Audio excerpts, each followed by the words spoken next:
అమ్మి, నిషికి కాళ్ళు నొప్పులుగా ఉన్నాయంట, కొంచెం కాళ్ళు పట్టు. సరే అమ్మా.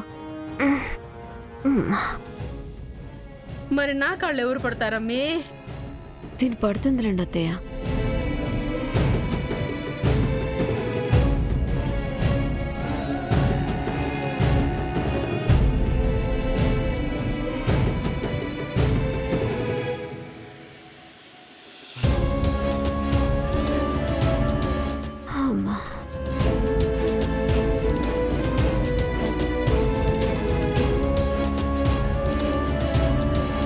అమ్మి, కాళ్ళు నొప్పులు ఏమైనా తగ్గుతా ఉండాయా?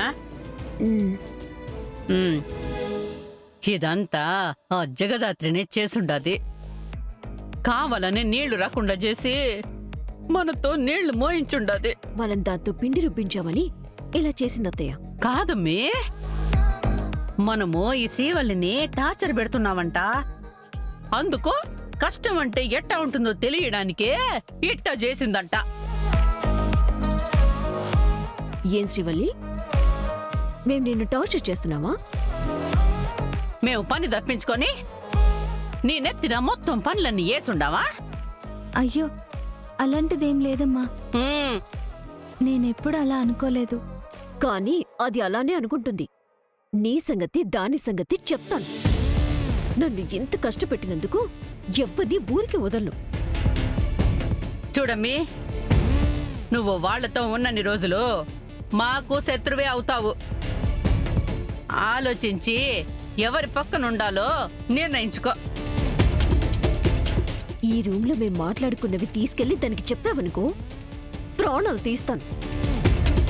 సరేనా? సరే వదినా.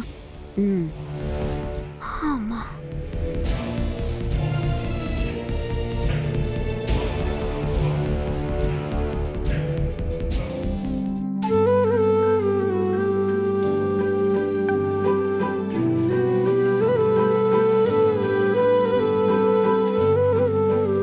కేదార్, ఈ షర్ట్ కాకుండా వేరే షర్ట్ వేసుకో.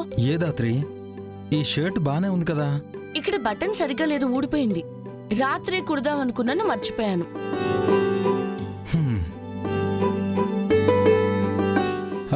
దాత్రి, ఆ ఈ షర్ట్ తప్ప ఇంకా వేరే షర్ట్స్ ఏం లేవు. అదేంటి, కబోర్డ్ నిండా నీ షర్ట్సే కదా. అది అన్నీ మాసిపోయాయి దాత్రి, వాషింగ్ వేశాను. ఓ అవునా, చా, నేను నైట్ బటన్ కుట్టేస్తుంటే సరిపోయేది. అదే కదా. పోనీ ఇప్పుడు కుట్టు. సరే ఆగు.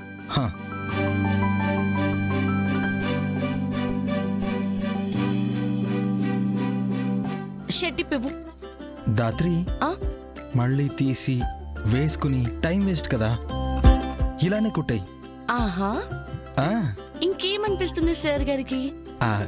కొంచెం దగ్గరగా వచ్చి కుడితే ఇంకా బాగుంటుందనిపిస్తుంది. ఆహా, అంటే దాత్రి, నీకు కంఫర్టబుల్ గా ఉంటుందని. లేకపోతే నాకేంటి చెప్పు, నేనేం చేసినా నీ కంఫర్ట్ కోసమే అని తెలుసు కదా. తెలుసు, బాగా తెలుసు. తమరు కాస్త సైలెంట్ గా ఉంటే నేను బటన్ కుడతాను. పాటైనా నిన్నొదులుకోనంత పులకింత, నీ నవ్వు విలువెంత అంటే మరి చూపిస్తా, ఇదిగో నా ప్రాణమంతా.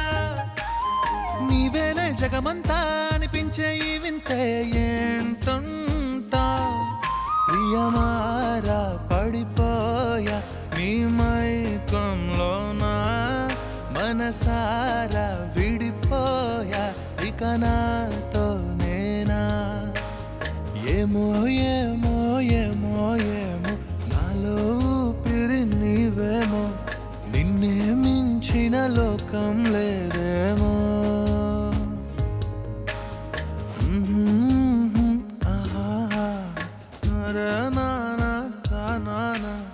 నిన్నే చేరక ఆ చూపేంటి? నీ చూపులు నాకు గుచ్చుకుంటుంటే ఏంటా అని చూస్తున్నాను. అవునా? గుచ్చుకోవడం అంటే ఇది, మరి గుచ్చడం అంటే ఎలా ఉంటుందో చూపించినా? వద్దమ్మా తల్లి, అసలే నాది సెన్సిటివ్ బాడీ. ఇలాంటి వైలెన్స్ ని అస్సలు తట్టుకోలేదు. అమ్మో.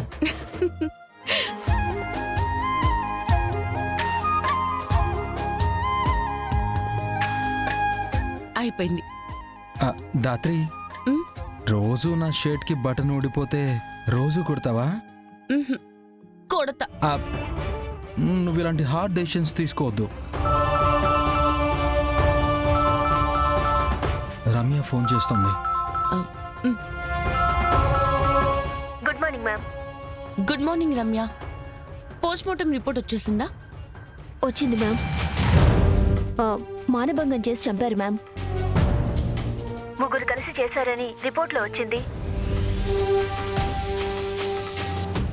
ఛ, నేను కేడి ఇప్పుడే బయలుదేరుతున్నా. Okay ma'am. పద కేదార్.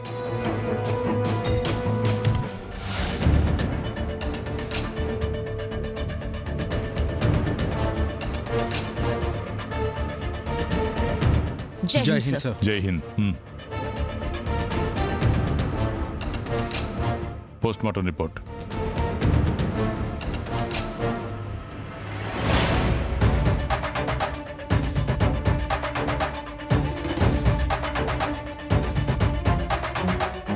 ముగ్గురు కలిసి అతి కిరాతకంగా మానభంగం చేశారు మ్యామ్. బాడీలో చాలా బోన్స్ ఫ్రాక్చర్ అయ్యాయి.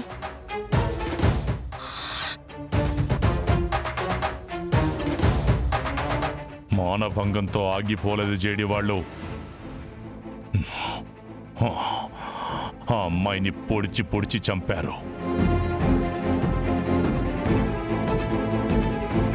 వాళ్ళు మానభంగం చేసి పొడిచాక కూడా సుమా తన లైఫ్ కోసం ఒక 30 minutes పోరాడింది సార్. ఆ లోపు ఎవరైనా ఒకరు తనని చూసున్నా సుమాని మనం కాపాడగలిగే వాళ్ళం సార్. చనిపోయే ముందు సుమ ఎంత నరకాన్ని చూసిందో తలుచుకుంటేనే ఆ ముగ్గురిని చంపాలన్నంత కోపం వస్తుంది సార్. మేడం, కృష్ణమూర్తి గారు రమ్మన్నారు కదా, ఆయన వచ్చారు. కృష్ణమూర్త సుమా వాళ్ళ తాతగారు మ్యామ్. తీసుకునండి. Okay madam. నమస్కారం సార్. నమస్కారం. నమస్కారం అమ్మా. కూర్చోండి. అయ్యో పెద్దనా పెద్దనా. పెద్ద పర్వాలేదమ్మా.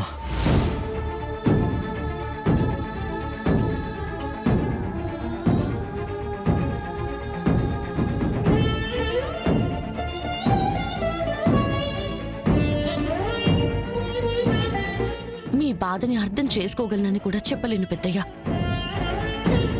కానీ సుమా చావుకి మాత్రం న్యాయం చేస్తాను. ఇది నా మాట. రమ్య, పెద్దయ్య, మీరు ఈ ముగ్గురిని ఎప్పుడైనా చూసారా?